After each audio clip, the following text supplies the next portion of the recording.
ولې دا زما ښځه ده او زه هغې له پیسې رالیږم، په غلا به یې رالیږم، په پټه به یې رالیږم. ولې دا پردی ده، دا زما غلط تعلق دی، دا زما غیر فطري تعلق دی، دا زما غیر اخلاقي تعلق دی، دا زما پردی ده چې لکه مطلب دا د غلا تعلق دی. نه خپله ښځه به او دې کور کې نورې بلا شي ښځې دي، وایي نورې ښځې د نورو خاوندانو دي، نورو ښځې هغه د نورو خلکو به ما باندې د دې حق د هر چا نه ډېر دی. ښکاره پیسې به خپلې ښځې له د پښتو په ملک کې خپلې ښځې له د بهر ملک نه ښکاره پیسې نشي رالیږلې.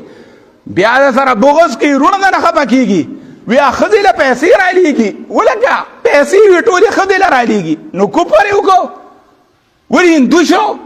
خپلې ښځې له خپله په نکاح شوې د وړو مورې ده او د الله د پیغمبر ورته وینا ده چې د دې خیال وساته. د قرآن ورته وینا ده چې وعاشروهن بالمعروف، د قرآن ورته وینا ده چې وعلى المولود له رزقهن وکسوتهن، د دې د جامې جوړې به خیال ساتي. او د الله د نبی صلی الله علیه وسلم ورته وینا ده چې الطفهم باهله، چې خپل کور والو سره څوک ډېر مین دی، نرم دی، مهربان دی، دا بهترین سړی دی، دا بهترین سړی دی. کله ورته داسې ویلي دي خیارکم لنسائهم، په تاسو کې بهترین سړی ښه سړی هغه سړی دی چې خپلې ښځې سره دی ښي. دا خو د الله د نبي وینا ده. نو خپلې ښځې له به پیسې که په تنخوا کې وله ورکې، مخکې د مونږ یو ملګری و هغه په دې خبره باندې پلار ورته غوسه شوی و، مور ورته غوسه شوې وه چې ته ولې په تنخوا کې دې ښځې له پیسې ورکې. دا کفر دی، دا ښځه چا ته ناسته ده، دې مور پلار د چا دپاره پرېښي دي، دې خپل کور هغه خپله خور د چا دپاره پرېښي دي، دغه خپل کلی د چا دپاره پرېښی دی.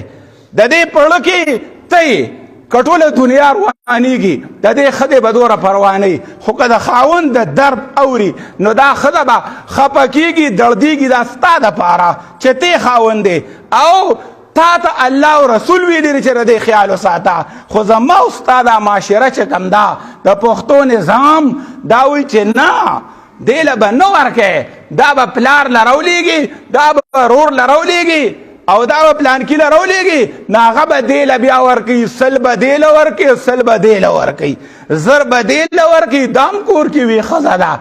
نه وروره انصاف دې ته وایي، دا د دې خاوند دی. وایم په دې باندې یو سړي ښځه پرېښې وه، هغه ملګری د مونږ چې خاوند و خپلې ښځې له پیسې ورکولې په تنخوا کې او پلار او مور ورته وایي چې نه دا کار به نه کوې، دې له به نه ورکوې، دا خو ته تنخوا ټوله په دې باندې خرابوې، به څه ورکولې 100-200 روپۍ به یې ورکولې.